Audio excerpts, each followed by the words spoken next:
أعوذ بالله من الشيطان الرجيم. بسم الله الرحمن الرحيم. يا أيها الناس اتقوا ربكم الذي خلقكم من نفس واحدة وخلق منها زوجها وبث منهما رجالا كثيرا ونساء واتقوا الله الذي تساءلون به والأرحام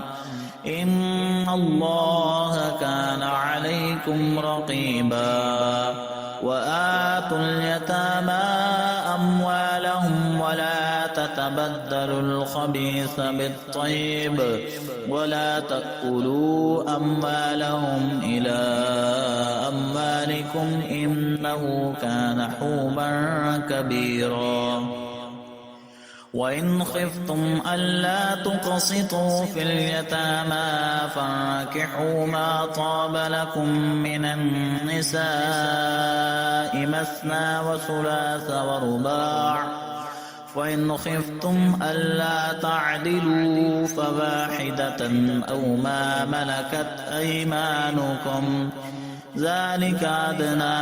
ألا تعولوا. وآتوا النساء صدقاتهن نحلة فإن طبن لكم عن شيء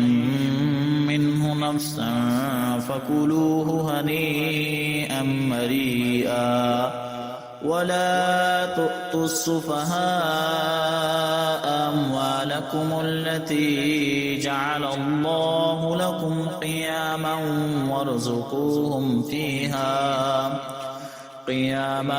وارزقوهم فيها واكسوهم وقولوا لهم قولا معروفا. وابتلوا اليتامى حتى إذا بلغوا النكاح فإن آنستم منهم رشدا فادفعوا إليهم أموالهم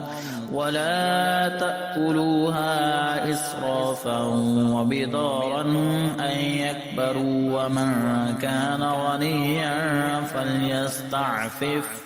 ومن كان فقيرا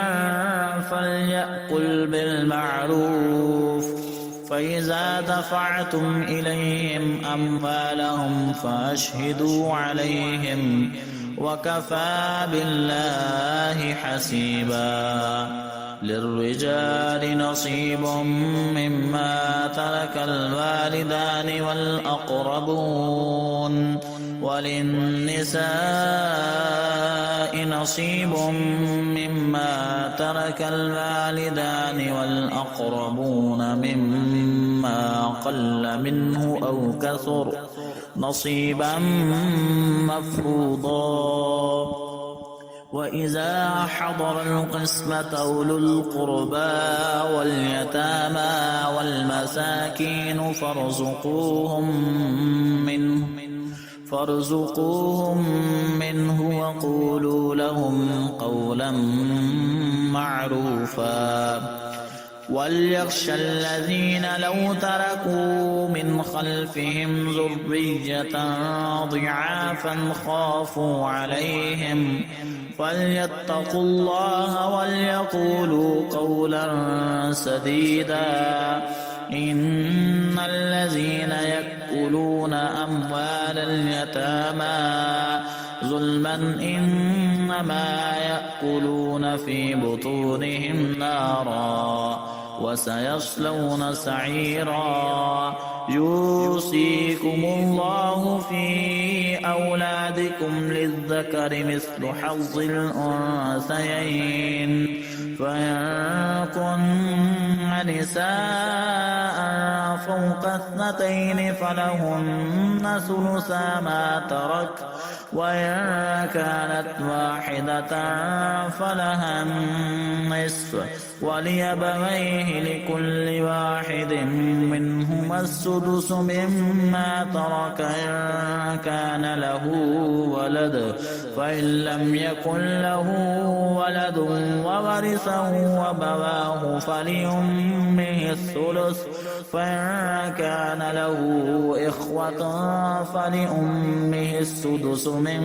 بعد وصية يوصي بها أو دين. آباؤكم وأبناؤكم لا تدرون أيهم أقرب لكم نفعا فريضة من الله إن الله كان عليما حكيما. ولكم نصف ما ترك أزواجكم إن لم يكن لهن ولد فإن كان لهن ولد فلكم الربع مما تركن من بعد وصية يوصين بها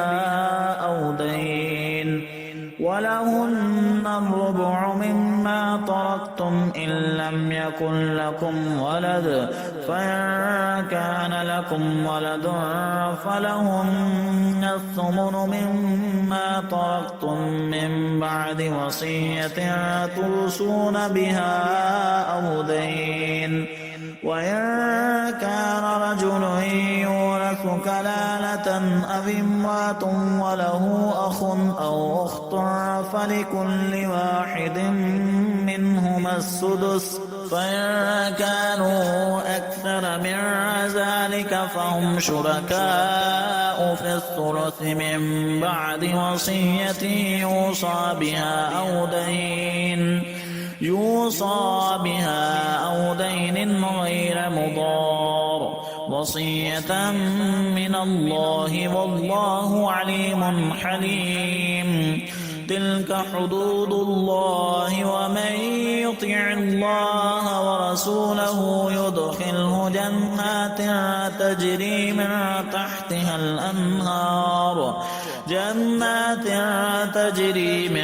تحتها الأنهار خالدين فيها وذلك الفوز العظيم. ومن يعص الله ورسوله ويتعد حدوده يدخله نارا خالدا فيها وله عذاب مهين. واللاتي يأتين الفاحشة من نسائكم فاستشهدوا عليهن 4 منكم فإن شهدوا فامسكوهن في البيوت حتى يتوفاهن الموت أو يجعل الله لهن سبيلا. واللذان يأتيانها منكم فآذوهما فإن تابا وأصلحا فأعرضوا عنهما إن الله كان توابا رحيما. إنما التوبة على الله للذين يعملون السوء بجهالة ثم يتوبون من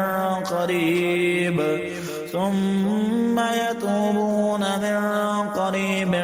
فأولئك يتوب الله عليهم وكان الله عليما حكيما.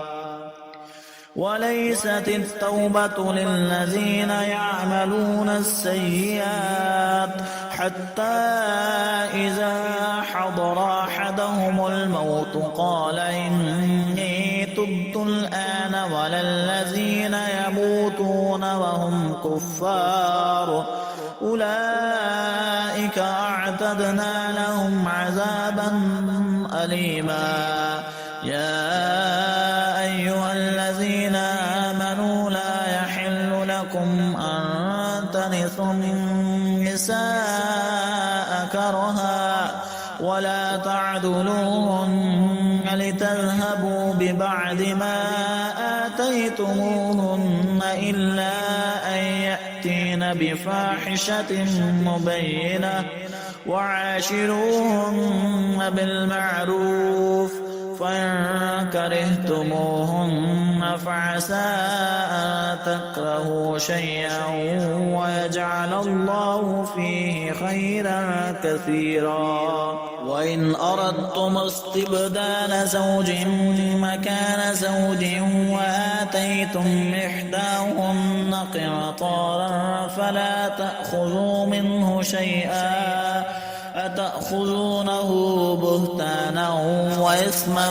مبينا وكيف تأخذونه وقد أفضى بعضكم إلى بعض وأخذن منكم ميثاقا غليظا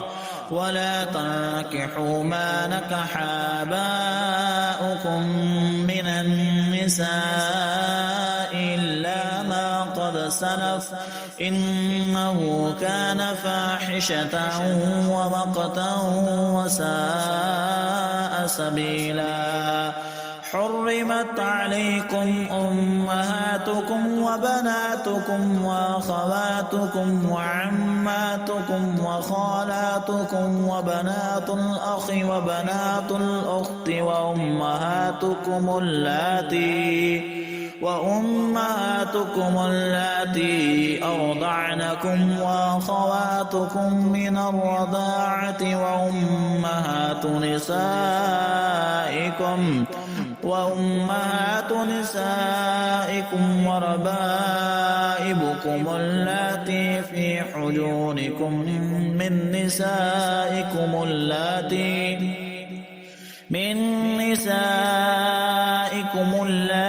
دخلتم بهن فإن لم تكونوا دخلتم بهن فلا جناح عليكم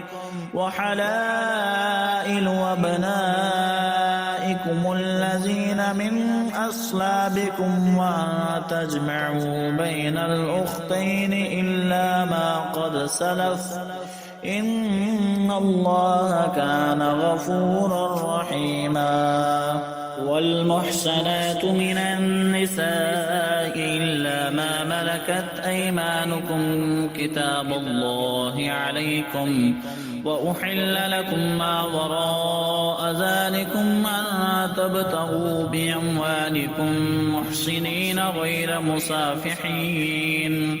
فما استمتعتم به منهن فآتوهن أجورهن فريضة ولا جناح عليكم فيما تراضيتم به من بعد الفريضة إن الله كان عليما حكيما. ومن لم يستطع منكم طولا أن ينكح المحصنات المؤمنات فمما ملكت أيمانكم من فتياتكم المؤمنات والله أعلم بإيمانكم بعضكم من بعض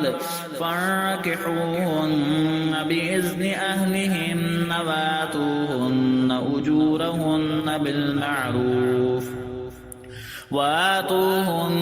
أجورهن بالمعروف محصنات غير مسافحات ولا متخذات أخدان فإذا أحصن فإن أتين بفاحشة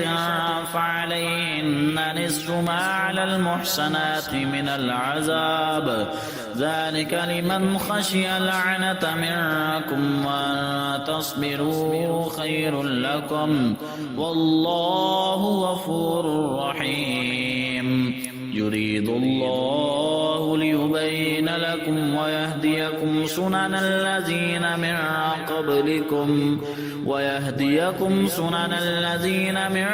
قبلكم ويتوب عليكم والله عليم حكيم. والله يريد أن يتوب عليكم ويريد الذين يتبعون الشهوات أن تميلوا ميلا عظيما يريد الله أن يخفف عنكم وخلق الإنسان ضعيفا يا أيها الذين آمنوا لا تأكلوا أموالكم بينكم بالباطل إلا أن تكون تجارة عن تراض منكم ولا تقتلوا أنفسكم إن الله كان بكم رحيما ومن يفعل ذلك عدوانا وظلما فسوف نصليه نارا وكان ذلك على الله يسيرا إن تجتنبوا كبائر ما تنهون عنه نكفر عنكم سيئاتكم وندخلكم مدخلا كريما ولا تتمنوا ما فضل الله به بعضكم على بعض للرجال نصيب مما اكتسبوا وللنساء نصيب مما اكتسبن واسألوا الله من فضله إن الله كان بكل شيء عليما ولكل جعلنا موالي مما ترك الوالدان والأقربون والذين عقدت أيمانكم فاتوهم نصيبهم إن الله كان على كل شيء شهيدا الرجال قوامون على النساء بما فضل الله بعضهم على بعض وبما أنفقوا من أموالهم فالصالحات قانتات حافظات للغيب بما حفظ الله واللاتي تخافون نشوزهن فاعظوهن واهجروهن في المضاجع واضربوهن فإن أطعنكم فلا تبغوا عليهن سبيلا إن الله كان عليا كبيرا وإن خفتم شقاق بينهما فابعثوا حكما من أهله وحكما من أهلها إن يريدا إصلاحا يوفق الله بينهما إن الله كان عليما خبيرا واعبدوا الله ولا تشركوا به شيئا وبالوالدين إحسانا وبذي القربى واليتامى والمساكين والجار ذي القربى والجار الجنب والصاحب بالجنب وابن السبيل وما ملكت أيمانكم إن الله لا يحب من كان مختالا فخورا الذين يبخلون ويأمرون الناس بالبخل ويكتمون ما آتاهم الله من فضله وأعتدنا للكافرين عذابا مهينا والذين ينفقون أموالهم رئاء الناس ولا يؤمنون بالله ولا باليوم الآخر ومن يكن الشيطان له قرينا فساء قرينا وماذا عليهم لو آمنوا بالله واليوم الآخر وانفقوا مما رزقهم الله وكان الله بهم عليما إن الله لا يظلم مثقال ذرة وإن تك حسنة يضاعفها ويؤت من لدنه أجرا عظيما وكيف إذا جئنا من كل أمة بشهيد وجئنا بك على هؤلاء شهيدا يومئذ يود الذين كفروا وعصوا الرسول لو تسوى بهم الأرض ولا يكتمون الله حديثا. يا أيها الذين آمنوا لا تقربوا الصلاة وأنتم سكارى حتى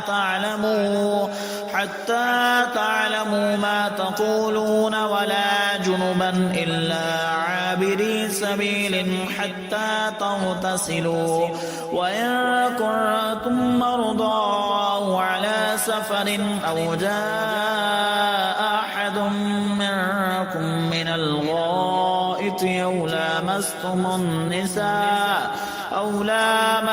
النساء فلم تجدوا ماء فتيمموا صعيدا طيبا فامسحوا بوجوهكم وأيديكم إن الله كان عفوا غفورا. ألم تر إلى الذين أوتوا نصيبا من الكتاب يشترون الضلالة ويريدون أن تضلوا السبيل والله أعلم بأعدائكم وكفى بالله وليا وكفى بالله نصيرا. من الذين هادوا يحرفون الكلم عن مواضعه ويقولون سمعنا وعصينا واسمع غير مسمع وراعنا ليا بألسنتهم وطعنا في الدين ولو أنهم قالوا سمعنا وأطعنا واسمع وانظرنا لكان خيرا لهم وأقوم ولكن لعنهم الله بكفرهم فلا يؤمنون إلا قليلا. يا أيها الذين أوتوا الكتاب آمنوا بما نزلنا مصدقا لما معكم من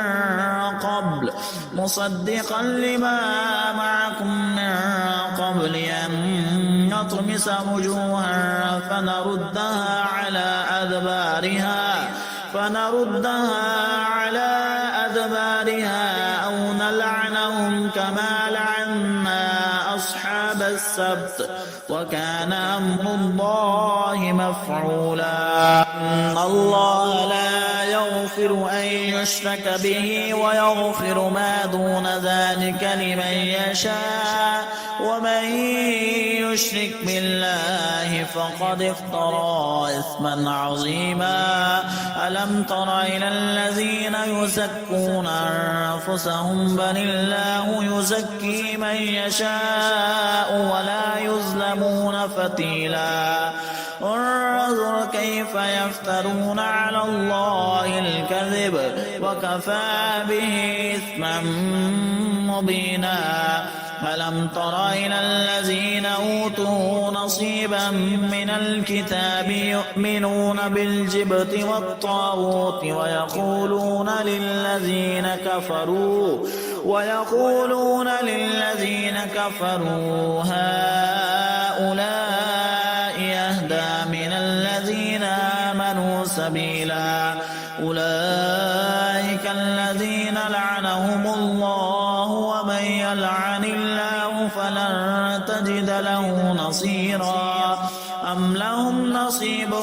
من الملك فإذا لا يؤتون الناس نقيرا.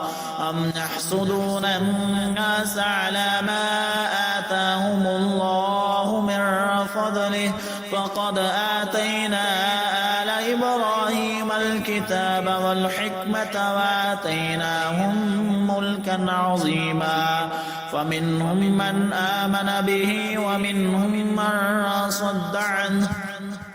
وكفى بجهنم سعيرا. إن الذين كفروا بآياتنا سوف نصليهم نارا كلما نضجت جلودهم بدلناهم جلودا غيرها ليذوقوا العذاب إن الله كان عزيزا حكيما والذين آمنوا وعملوا الصالحات سندخلهم جنات تجري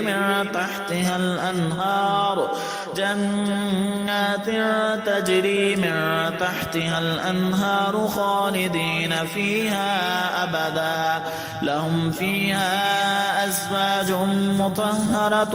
وندخلهم ظلا ظليلا إن الله يأمركم أن تؤدوا الأمانات إلى أهلها وإذا حكمتم بين الناس أن تحكموا بالعدل إن الله نعم ما يعظكم به إن الله كان سميعا بصيرا يا أيها الذين آمنوا أطيعوا الله وأطيعوا الرسول وأولي الأمر منكم فإن تنازعتم في شيء فردوه إلى الله والرسول إن كنتم تؤمنون بالله واليوم الآخر ذلك خير وأحسن تأويلا ألم تر إلى الذين يزعمون أنهم آمنوا بما أنزل إليك وما أنزل من قبلك يريدون أن يتحاكموا إلى الطاغوت وقد أمروا أن يكفروا به ويريد الشيطان أن يضلهم ضلالا بعيدا وإذا قيل لهم تعالوا إلى ما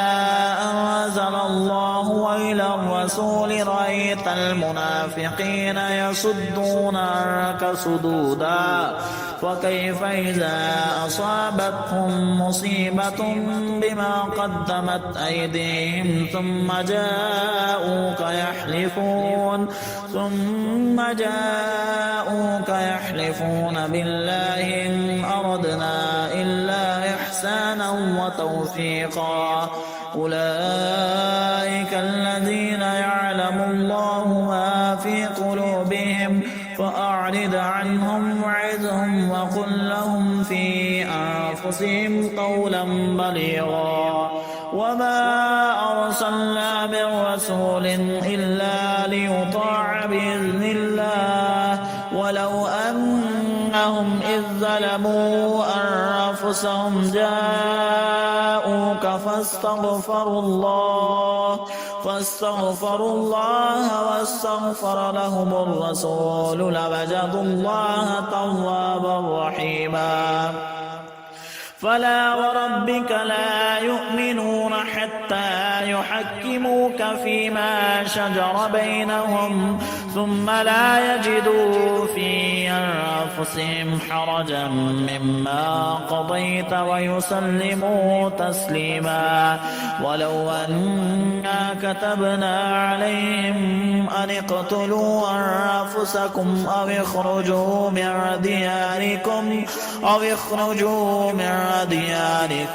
ما فعلوه إلا قليل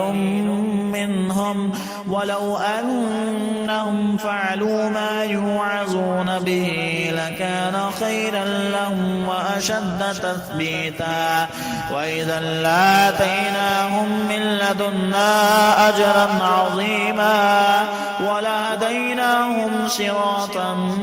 مستقيما ومن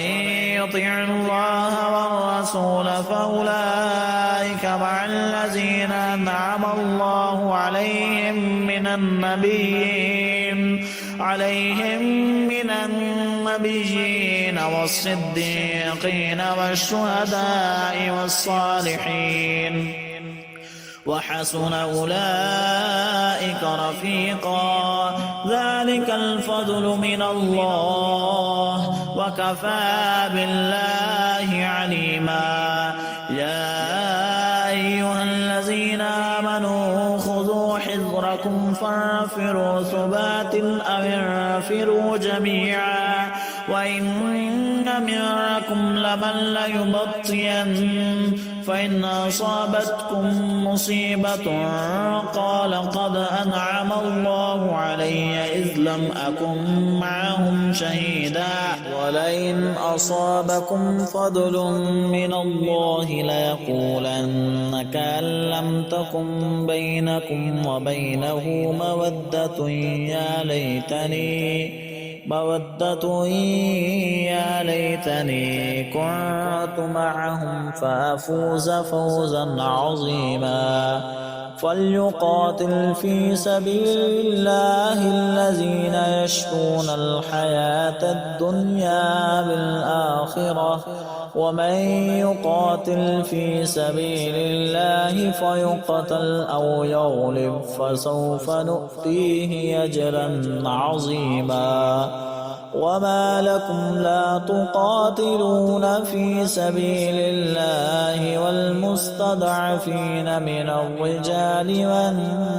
والنساء والبلدان الذين يقولون ربنا أخرجنا من هذه القرية الظالم أهلها واجعل لنا من لدنك وليا واجعل لنا من لدنك نصيرا الذين آمنوا يقاتلون في سبيل الله والذين كفروا يقاتلون في سبيل الطاغوت فقاتلوا أولياء الشيطان إن كيد الشيطان كان ضعيفا ألم تر إلى الذين قيل لهم كفوا أيديكم وأقيموا الصلاة وآتوا الزكاة فلما كتب عليهم القتال إذا فريق منهم يخشون الناس كخشية الله أو أشد خشية وقالوا ربنا لم كتبت علينا القتال لولا أخرتنا إلى أجل قريب قل متاع الدنيا قليل والآخرة خير لمن اتقى ولا تظلمون فتيلا أينما تكونوا يدرككم الموت ولو كنتم في بروج مشيدة وإن تصبهم حسنة يقولوا هذه من عند الله وإن تصبهم سيئة يقولوا هذه من عندك قل كل من عند الله فما لهؤلاء القوم لا يكادون يفقهون حديثا ما أصابك من حسنة فمن الله وما أصابك من سيئة فمن نفسك وأرسلناك للناس رسولا وكفى بالله شهيدا من يطع الرسول فقد أطاع الله ومن تولى فما أرسلناك عليهم حفيظا ويقولون طاعة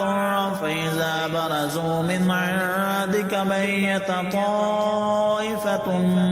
منهم غير الذي تقول والله يكتب ما يبيتون فأعرض عنهم وتوكل على الله وكفى بالله وكيلا أفلا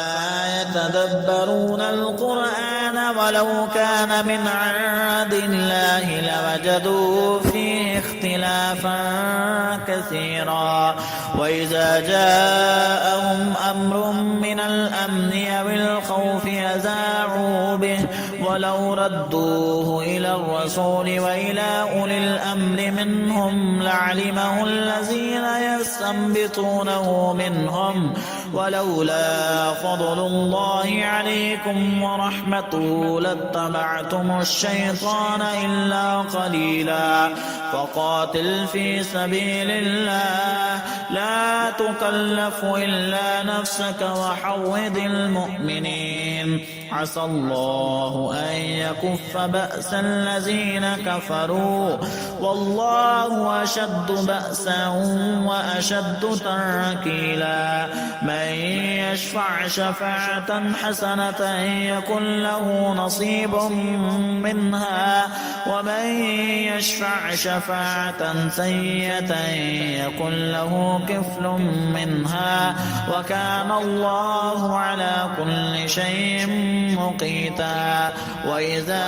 حييتم بتحية فحيوا بأحسن منها أو ردوها إن الله كان على كل شيء حسيبا الله لا إله إلا هو لا يجمعنكم إلى يوم القيامة لا ريب فيه ومن أصدق من الله حديثا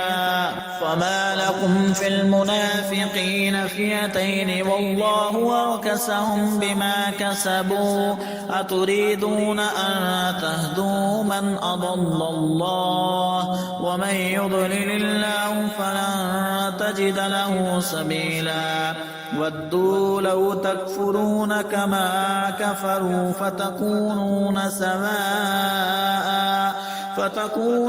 سواء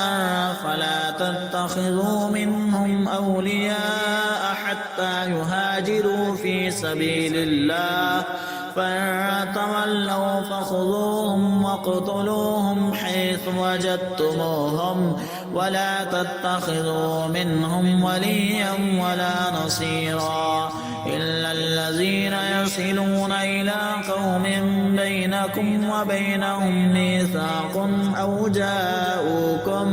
أو جاءوكم حسرت صدورهم أن يقاتلوكم أو يقاتلوا قومهم ولو شاء الله لسلطهم عليكم فلقاتلوكم فإن اعتزلوكم فلم يقاتلوكم وألقوا إليكم السلم فما جعل الله لكم عليهم سبيلا ستجدون آخرين يريدون أن يأمنوكم ويأمنوا قومهم كلما ردوا إلى الفتنة يركسوا فيها فإن لم يعتزلوكم ويلقوا إليكم السلم ويكفوا أيديهم فخذوهم واقتلوهم حيث ثقفتموهم فأولئكم جعلنا لكم عليهم سلطانا مبينا وما كان لمؤمن أن يقتل مؤمنا إلا خطأ ومن قتل مؤمنا خطأ فتحرير رقبة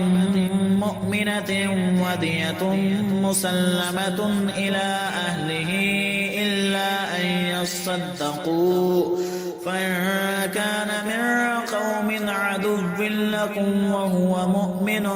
فتحرير رقبة مؤمنة وإن كان من قوم بينكم وبينهم ميثاق فدية مسلمة إلى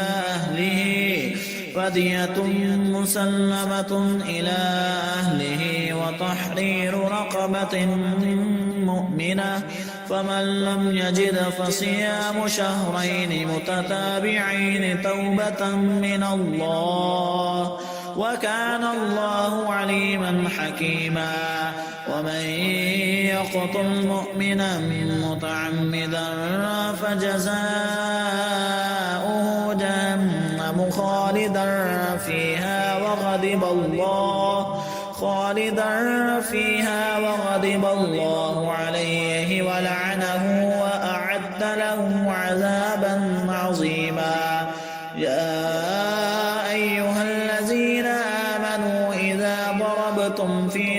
سبيل الله فتبينوا ولا تقولوا لمن ألقى إليكم السلام لست مؤمنا تبتغون عرض الحياة الدنيا فعند الله مغانم كثيرة كذلك كنتم من قبل فمن الله عليكم فتبينوا إن الله كان بما تعملون خبيرا. لا يستوي القاعدون من المؤمنين غير أولي الضرر والمجاهدون في سبيل الله بأموالهم وأنفسهم فضل الله المجاهدين بأموالهم وأنفسهم على القاعدين درجة وكلا وعد الله الحسنى وفضل الله المجاهدين على القاعدين أجرا عظيما درجات منه ومغفرة ورحمة وكان الله غفورا رحيما. إن الذين توفاهم الملائكة ظالمي أنفسهم قالوا فيم كنتم قالوا كنا مستضعفين في الأرض قالوا ألم تكن أرض الله واسعة فتهاجروا فيها فأولئك مأواهم جهنم وساءت مصيرا. إلا المستضعفين من الرجال والنساء والبلدان لا يستطيعون حيلة ولا يهتدون سبيلا فأولئك عسى الله أن يعفو عنهم وكان الله عفوا غفورا. ومن يهاجر في سبيل الله يجد في الأرض مراغما كثيرا وسعة ومن يخرج من بيته مهاجرا إلى الله ورسوله ثم يدركه الموت فقد وقع أجره على الله وكان الله غفورا رحيما. وإذا ضربتم في الأرض فليس عليكم جناح أن تقصروا من الصلاة إن خفتم أن يفتنكم الذين كفروا إن الكافرين كانوا لكم عدوا مبينا. وإذا كنت فيهم فأقمت لهم الصلاة فلتقم طائفة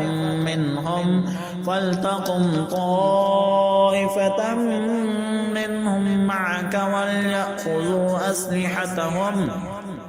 فإذا سجدوا فليكونوا من ورائكم ولتأت طائفة أخرى لم يصلوا فليصلوا معك وليأخذوا حذرهم وأسلحتهم ود الذين كفروا لو تغفلون عن أسلحتكم وأمتعتكم فيميلون عليكم ميلة واحدة ولا جناح عليكم من كان بكم أذى من مطر أو كنتم مرضى أن تدعوا أسلحتكم وخذوا حذركم إن الله أعد للكافرين عذابا مهينا. فإذا قضيتم الصلاة فاذكروا الله قياما وقعودا وعلى جنوبكم فإذا اطمأننتم فأقيموا الصلاة إن الصلاة كانت على المؤمنين كتابا موقوتا. ولا تهنوا في ابتغاء القوم إن تكونوا تألمون فإنهم يألمون كما تألمون وترجون من الله ما لا يرجون وكان الله عليما حكيما. إنا أنزلنا إليك الكتاب بالحق لتحكم بين الناس بما أراك الله ولا تكن للخائنين خصيما واستغفر الله إن الله كان غفورا رحيما. ولا تجادل عن الذين يختانون أنفسهم إن الله لا يحب من كان خوانا أثيما. يستخفون من الناس ولا يستخفون من الله وهو معهم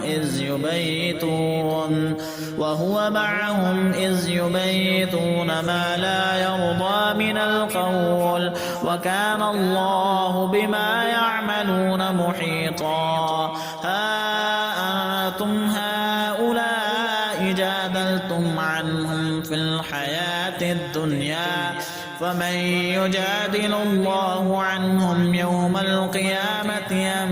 من يكون عليهم وكيلا. ومن يعمل سوءا أو يظلم نفسه ثم يستغفر الله يجد الله غفورا رحيما. ومن يكسب إثما فإنما يكسبه على نفسه وكان الله عليما حكيما. ومن يكسب خطيئة أو إثما ثم يرم به بريئا فقد احتمل بهتانا وإثما مبينا. ولولا فضل الله عليك ورحمته لهمت طائفة منهم أن يضلوك وما يضلون إلا أنفسهم وما يضرونك من شيء. وأنزل الله عليك الكتاب والحكمة وعلمك ما لم تكن تعلم وكان فضل الله عليك عظيما. لا خير في كثير من نجواهم إلا من أمر بصدقة أو معروف أو إصلاح بين الناس ومن يفعل ذلك ابتغاء مرضات الله فسوف نؤتيه أجرا عظيما. ومن يشاقق الرسول من بعد ما تبين له الهدى ويتبع غير سبيل المؤمنين نوله ما تولى ونصله جهنم وساءت مصيرا. إن الله لا يغفر أن يشرك به ويغفر ما دون ذلك لمن يشاء ومن يشرك بالله فقد ضل ضلالا بعيدا. إن يدعون من دونه إلا إناثا وإن يدعون إلا شيطانا مريدا. لعنه الله وقال لأتخذن من عبادك نصيبا مفروضا ولأضلنهم ولأمنينهم ولآمرنهم فليبتكن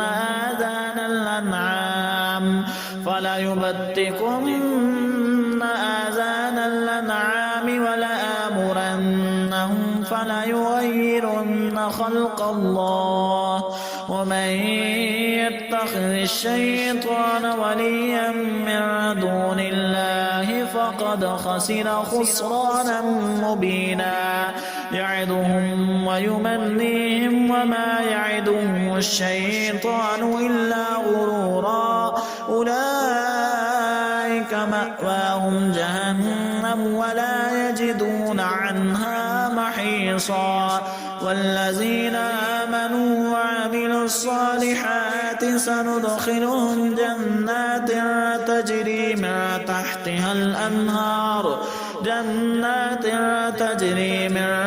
تحتها الأنهار خالدين فيها أبدا وعد الله حقا ومن أصدق من الله قيلا.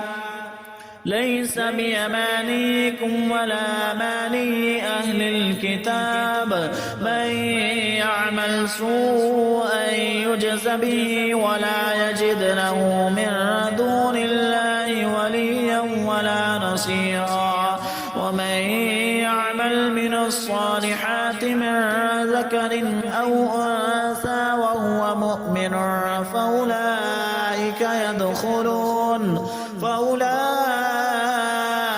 يدخلون الجنة ولا يظلمون نقيرا. ومن أحسن دينا ممن أسلم وجهه لله وهو محسن واتبع ملة إبراهيم حنيفا واتخذ الله إبراهيم خليلا. ولله ما في السماوات وما في الأرض وكان الله بكل شيء محيطا. ويستفتونك في النساء قل الله يفتيكم فيهن وما يتلى عليكم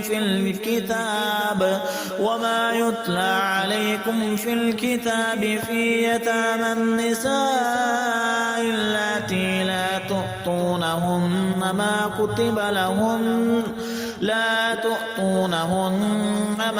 كتب لهن وترغبون أن تنكحوهن والمستضعفين من الولدان وأن تقوموا لليتامى بالقسط وما تفعلوا من خير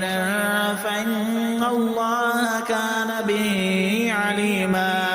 وإن امرأة خافت من بعلها نشوزا أو إعراضا فلا جناح عليهما أن يصلحا بينهما صلحا والصلح خير. وأحضرت الأنفس الشح وإن تحسنوا وتتقوا فإن الله كان بما تعملون خبيرا. ولن تستطيعوا أن تعدلوا بين النساء ولو حرصتم فلا تميلوا كل الميل فتذروها كالمعلقة. وإن تصلحوا وتتقوا فإن الله كان غفورا رحيما. وإن يتفرقا يغني الله كلا من سعته وكان الله واسعا حكيما. ولله ما في السماوات وما في الأرض. ولقد وصينا الذين أوتوا الكتاب من قبلكم وإياكم أن اتقوا الله. وإن تكفروا فإن لله ما في السماوات وما في الأرض وكان الله غنيا حميدا. ولله ما في السماوات وما في الأرض وكفى بالله وكيلا. إن يشأ يذهبكم أيها الناس ويأت بآخرين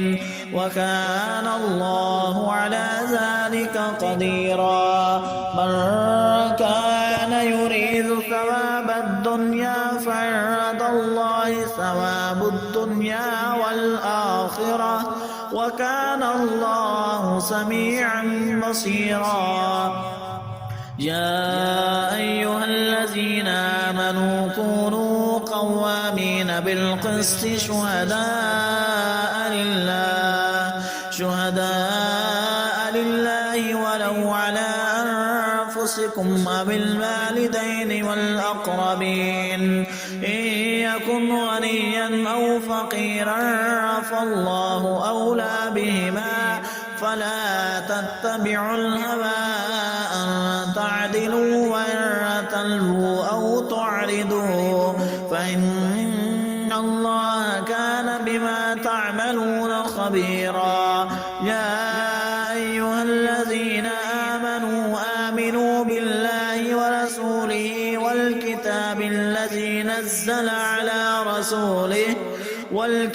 الذي نزل على رسوله والكتاب الذي أنزل من قبل ومن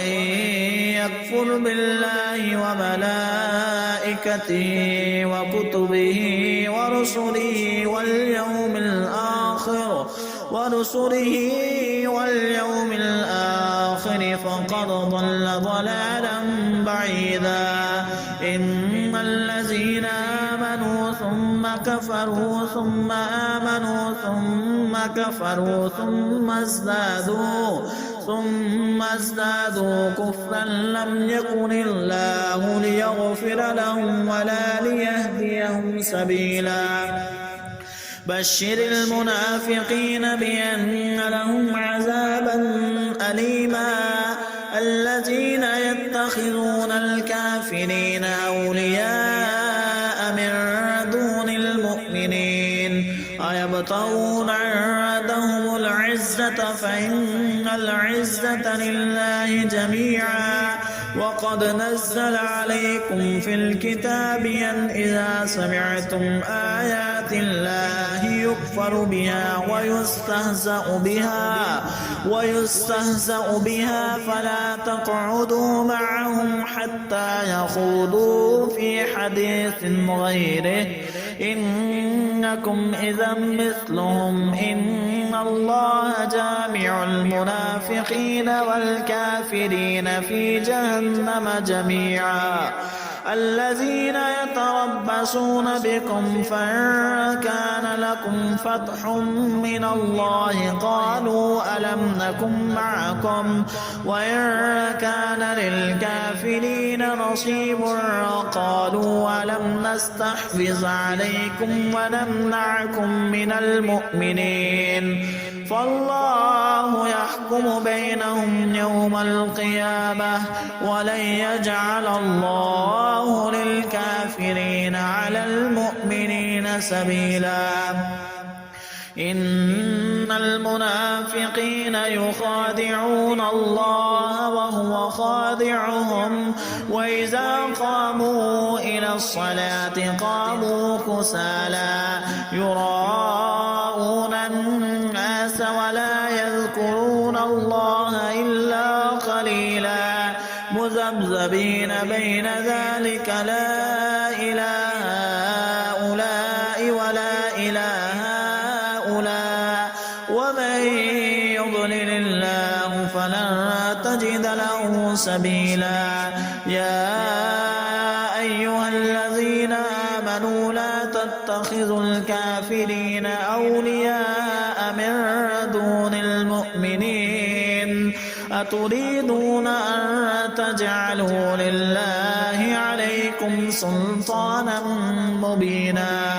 إن المنافقين في الدرك الأسفل من النار ولن تجد لهم نصيرا إلا الذين تابوا وأصلحوا واعتصموا بالله وأخلصوا دينهم لله فأولئك مع المؤمنين وسوف يؤتي الله المؤمنين أجرا عظيما ما يفعل الله بعذابكم إن شكرتم وآمنتم وكان الله شاكرا عليما لا يحب الله الجهر بالسوء من القول إلا من ظلم وكان الله سميعا عليما إن تبدوا خيرا أو تخفوه أو تعفوا عن سوء فإن الله كان عفوا قديرا. إن الذين يكفرون بالله ورسله ويريدون أن يفرقوا بين الله ورسله ويقولون نؤمن ببعض ونكفر ببعض ويريدون أن يتخذوا بين ذلك سبيلا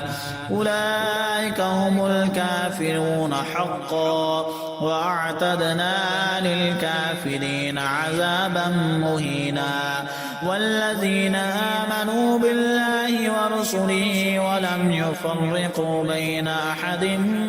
منهم أولئك سوف يؤتيهم أجورهم وكان الله غفورا رحيما. يسألك أهل الكتاب أن تنزل عليهم كتابا من السماء فقد سألوا موسى أكبر من ذلك فقالوا أرنا الله جهرة فأخذتهم الصاعقة بظلمهم ثم اتخذوا العجل من بعد ما جاءتهم البينات فعفونا عن ذلك وآتينا موسى سلطانا مبينا. ورفعنا فوقهم الطور بميثاقهم وقلنا لهم ادخلوا الباب سجدا وقلنا لهم لا تعدوا في السبت وأخذنا منهم ميثاقا غليظا. فبما نقضهم ميثاقهم وكفرهم بآيات الله وقتلهم الأنبياء بغير حق وقولهم قلوبنا غلف بل طبع الله عليها بكفرهم فلا يؤمنون إلا قليلا. وبكفرهم وقولهم على مريم بهتانا عظيما وقولهم إنا قتلنا المسيح عيسى ابن مريم رسول الله وما قتلوه وما صلبوه ولكن شبه لهم وإن الذين اختلفوا فيه لفي شك منه ما لهم به من علم إلا اتباع الظن وما قتلوه يقينا بل رفعه الله إليه وكان الله عزيزا حكيما. وإن من أهل الكتاب إلا ليؤمنن به قبل موته ويوم القيامة يكون عليهم شهيدا. فبظلم من الذين هادوا حرمنا عليهم طيبات أحلت لهم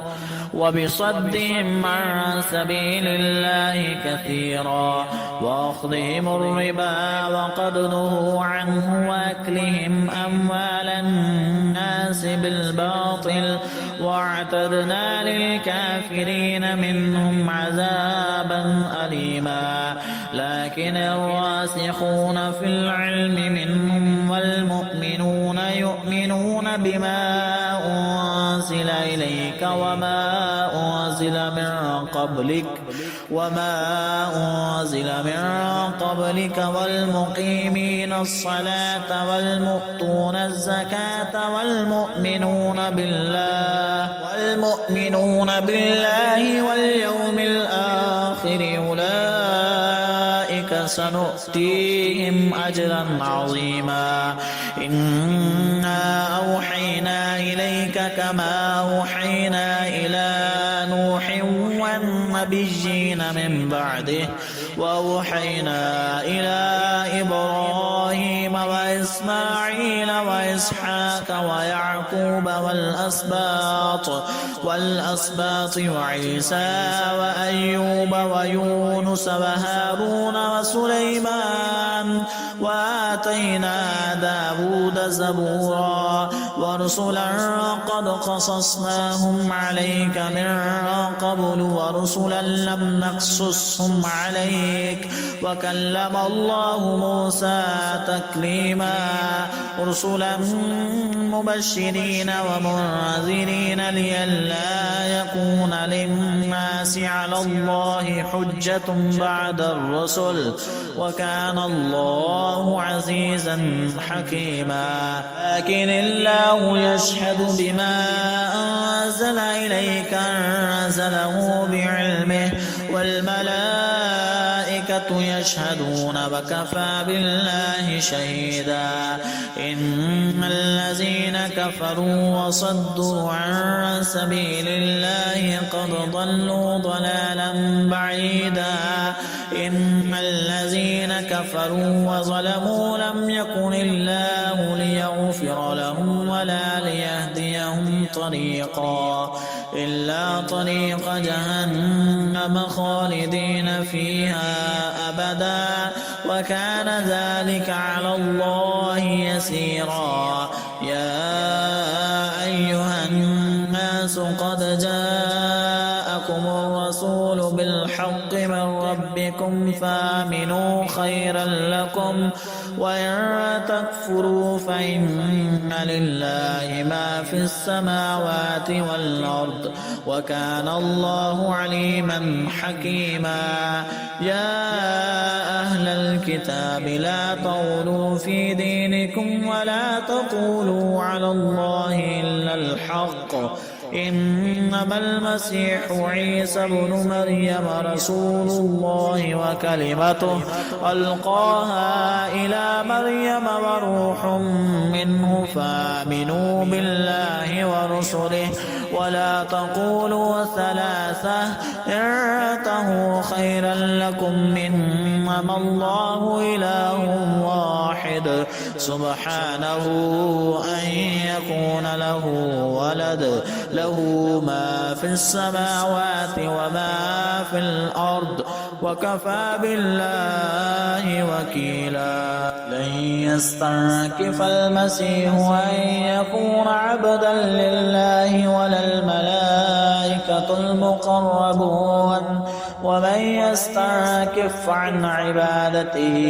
ويستكبر فسيحشرهم إليه جميعا فأما الذين آمنوا وعملوا الصالحات فيوفيهم أجورهم ويزيدهم من فضله وأما الذين استنكفوا واستكبروا فيعذبهم عذابا أليما ولا يجدون لهم من دون الله وليا ولا نصيرا يا أيها الناس قد جاءكم برهان من ربكم وأنزلنا إليكم نورا مبينا فأما الذين آمنوا بالله واعتصموا به فسيدخلهم في رحمة منه وفضل ويهديهم إليه صراطا مستقيما يستفتونك قل الله يفتيكم في الكلالة إن امرؤ هلك ليس له ولد وله أخت فلها نصف ما ترك وهو يرثها إن لم يكن لها ولد فإن كانت اثنتين فلهما الثلثان مما ترك وإن كانوا إخوة رجالا ونساء فللذكر مثل حظ الأنثيين يبين الله لكم أن تضلوا والله بكل شيء عليم صدق الله العظيم.